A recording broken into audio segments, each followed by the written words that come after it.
ডেলিভারির পর, সন্তান প্রসবের পর প্রথম 2 থেকে 3 দিনের মধ্যে, অর্থাৎ হাসপাতালে ভর্তি থাকা অবস্থায় বাচ্চাকে কি কি ভ্যাকসিন দেওয়া দরকার চলুন জেনে নিই। 3টে ভ্যাকসিন রিকমেন্ড করেছে চাইল্ড স্পেশালিস্টরা। সেটা হচ্ছে 3টের মধ্যে পড়ছে একটা বিসিজি মানে এগেনস্ট টিউবারকুলোসিস, একটা oral polio vaccine against polio, আর 3 নম্বর হচ্ছে হেপাটাইটিস বি এর ফার্স্ট ডোজ। এই 3টে জিনিস কিন্তু আমাদের ভ্যাকসিন দিয়ে দিতে হবে প্রথম 2 থেকে 3 দিনের মধ্যে।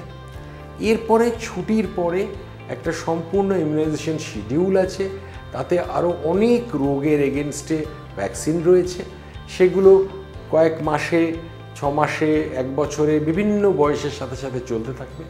কিন্তু মাথায় রাখতে হবে এই 3টে কিন্তু হসপিটালে ভর্তি থাকাকালীন, ছুটি হবার আগে বাচ্চাকে দেওয়া প্রয়োজন।